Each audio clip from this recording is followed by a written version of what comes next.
So hello and welcome प्यारे प्यारे बच्चों और रिस्पेक्टेड पेरेंट्स।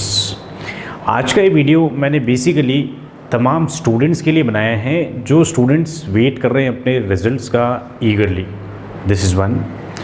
दूसरा, ये वीडियो उन पेरेंट्स के लिए भी है जो बेसिकली इस चीज़ का इंतज़ार कर रहे हैं कि उनके बच्चे का क्या रिज़ल्ट आने वाला है, क्योंकि रिज़ल्ट एक असेसमेंट होता है। बेसिकली असेसमेंट होता है आपके एफर्ट्स का, असेसमेंट होता है आपकी मेहनत का, असेसमेंट होता है आपके नॉलेज का, असेसमेंट होता है कि आपने कितनी चीज़ों को लर्न किया है।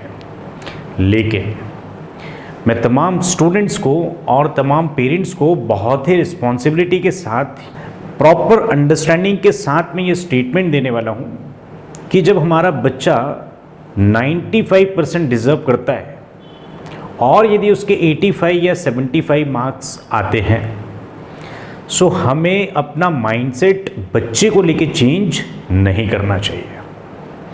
रही होगी कुछ कंडीशंस, ज़रूर कुछ ना कुछ अलग हुआ होगा जो एक्चुअल में आपके बच्चे के साथ नहीं होना चाहिए था।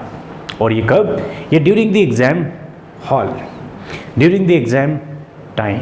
जी हाँ friends, there are number of students पढ़ने में बहुत अच्छे होते हैं, but when they appear in the exam hall के अंदर अननेसेसरी इतना अपने ऊपर बर्डन, इतना अपने ऊपर प्रेशर क्रिएट कर लेते हैं कि बहुत अच्छा पेपर आने के बावजूद वो कई बारी पेपर बिगाड़ देते हैं।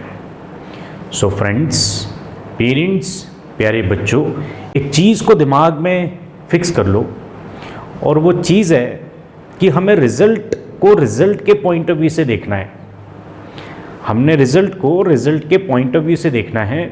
हमने रिज़ल्ट को कभी भी अपनी काबिलियत का बेंचमार्क नहीं बनाना है, क्योंकि हो सकता है कि आप बहुत काबिल हो, आप बहुत डिज़र्व करते हो, लेकिन उस दिन पर्टिकुलर उस एग्ज़ाम के अंदर आप बहुत अच्छा परफॉर्म नहीं करके आए हो। और बेसिकली हमारी जो सोसाइटी होती है, हमारे जो सराउंडिंग्स होता है, हमारा जो फ्रेंड सर्कल होता है, हमारे जो आसपास के लोग होते हैं, माइंडसेट थोड़ा सा रीड करने की कोशिश करना। जब आप बहुत अच्छा परफॉर्म करते हो तो अप्रिशिएशन आपको उतना नहीं देते हैं, लेकिन जब आपका रिज़ल्ट ख़राब होता है और यदि किसी पर्सन को पता भी होगा कि इस बच्चे का रिज़ल्ट ख़राब है, सो उस बच्चे से भी बार बार पूछा जाता है, उस बच्चे के पेरेंट्स से, मम्मी पापा से भी बार बार पूछा जाता है कि आपके बच्चे का रिज़ल्ट क्या हुआ।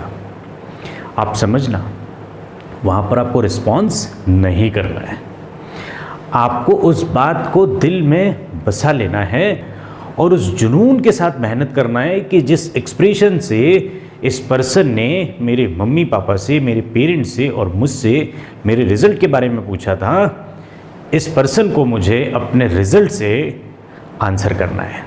मैं बहुत बड़ा मोटिवेशनल स्पीकर नहीं हूँ, मैं बहुत बड़ी बड़ी बातें नहीं करता हूँ, एकदम प्रैक्टिकल बातें कर रहा हूँ जो एक्चुअल में मेरे साथ भी कई बारी हुई है। सो मैं बेसिकली पेरेंट्स को एक बात ये बताने की कोशिश कर रहा हूँ, एक ये अंडरस्टैंडिंग डेवलप कराने की कोशिश कर रहा हूँ कि बच्चे का रिज़ल्ट, बच्चे के रिज़ल्ट के पॉइंट ऑफ व्यू से देखना है हमको, सोसाइटी के पॉइंट ऑफ व्यू से नहीं देखना है। हमें अपने बच्चे का कंपैरिजन किसी और के साथ नहीं करना है। हमें अपने बच्चे को पनिशमेंट या हमारा जो वे ऑफ टॉकिंग होगा, हमारा जो बिहेवियर होगा हमारे बच्चे के प्रति, वो बहुत ज़्यादा सेंसिटिव रखने की ज़रूरत होती है जिस दिन रिज़ल्ट आता है। क्योंकि मैंने कई सारी ऐसी PTMs देखी है जिनके अंदर जब पेरेंट्स रिज़ल्ट्स देखते हैं और यदि रिज़ल्ट से वो सेटिस्फाइड नहीं होते, सो उनका पूरा गुस्सा जो है वो बच्चे के ऊपर निकल जाता है। और खेल लो, और चले जाओ, और फ्रेंड्स के साथ में पार्टियां कर लो, और खेल में दिमाग लगा लो। नंबर ऑफ डायलॉग्स आपने सुना होगा, आपने देखा होगा। रियल लाइफ से कनेक्ट करने की कोशिश करना।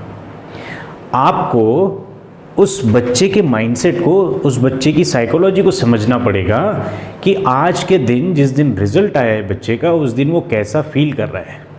क्या वो खुद से इस चीज़ को एक्सेप्ट करता है कि यस, मैं अच्छा डिज़र्व करता हूँ लेकिन मुझे उतना अच्छा रिज़ल्ट नहीं मिला।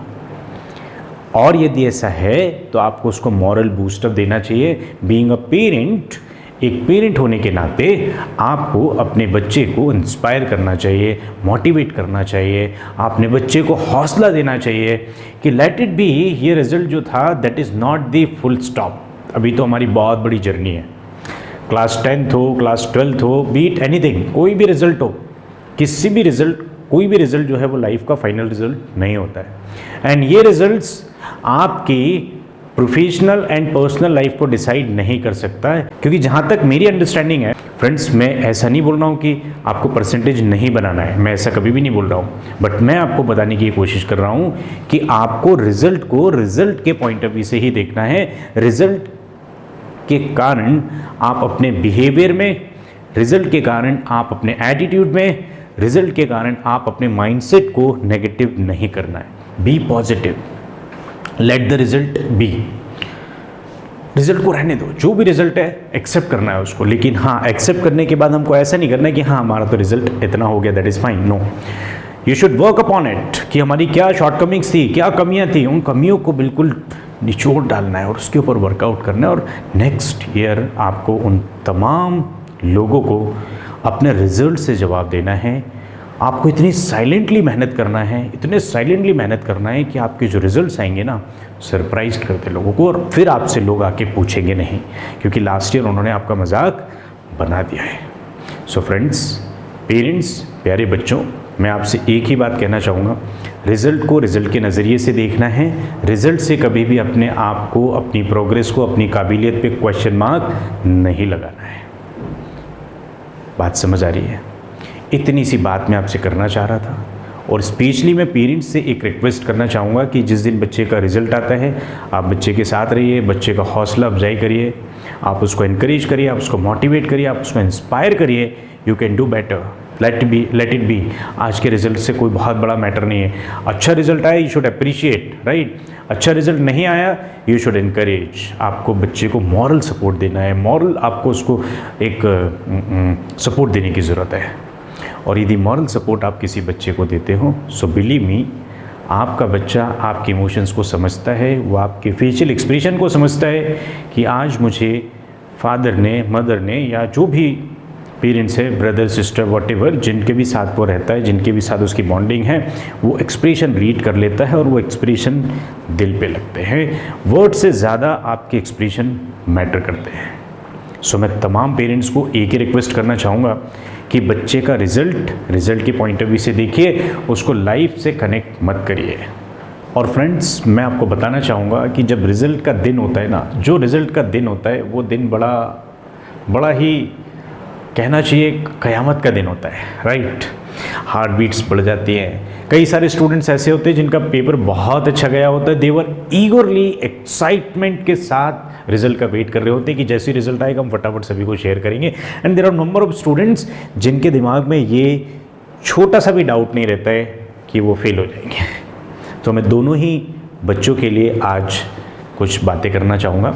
सबसे पहले उन बच्चों की बात करूँगा जो टॉप करने वाले हैं। बेटा, आपने टॉप किया, आपको रिजल्ट शेयर करना है, लेकिन आपको ओवर कॉन्फिडेंट नहीं बनना है। बात समझना मेरी बात, ये रिजल्ट आपका एक बार का है, आपको ओवर कॉन्फिडेंस में नहीं आना है। There are number of students मैंने देखा है जो 10th-12th में यदि टॉप कर लिया है, डिस्ट्रिक्ट या स्टेट लेवल पे टॉप कर लिया है, या कोई बहुत अच्छा यदि आपको मार्क्स अचीव कर लिया है, सो बहुत अपने आप को बहुत ज़्यादा ओवर कॉन्फिडेंस में लेकर आ जाते हैं। नहीं बेटा, ऐसा नहीं करना है, क्योंकि ये एक रिजल्ट है, ये लाइफ का रिजल्ट नहीं है। This is one. And there are number of students who can do better than you, लेकिन उस दिन पर्टिकुलर एग्जाम में वो बहुत अच्छा नहीं कर पाए थे। सो मैं आपको डिस्करेज नहीं कर रहा हूँ, मैं आपको बोल रहा हूँ you should celebrate your success, but आपको ओवर कॉन्फिडेंस में नहीं आना है। दिस इज़ वन, ठीक।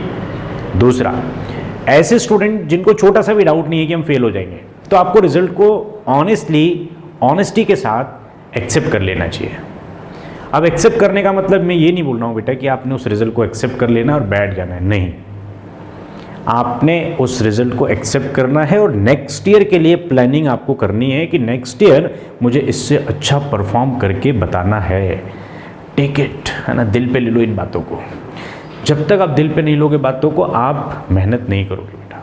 आप एक बार दिल से लगा लो बातों को कि यार मुझे इतने टॉन्ट मिलने वाले हैं, मैं माइंडसेट पहले से प्रिपेयर कर लो। आप यदि फेल हो रहे हो ना, पहले से माइंडसेट प्रिपेयर कर लो कि मैं फेल होने वाला हूँ और मुझे किन किन लोगों से, आप एक्सपेक्टेशन बना लो पहले ही कि मेरे पड़ोसी क्या बोलेंगे, मेरे रिलेटिव्स क्या बोलेंगे, मेरे फ्रेंड्स क्या बोलेंगे, मेरे टीचर्स क्या बोलेंगे, मेरे पेरेंट्स क्या बोलेंगे। और सबसे बढ़िया चीज़ होती है बेटा ऑनेस्टी के साथ आप अपने पेरेंट्स को पहले ही बता दो कि पेरेंट्स मेरा जो ये पेपर था, ये पेपर इस तरीके से गया था। ऑनेस्टी के साथ आप पेरेंट्स को बताओगे, आपकी शॉर्टकमिंग्स बताओगे, कमियां बताओगे, parents will definitely support you.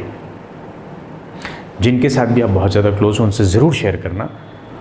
Mother के साथ ज़्यादा क्लोज हो आप मदर को शेयर करो, आप फादर के साथ ज़्यादा क्लोज हो आप फादर को शेयर करो।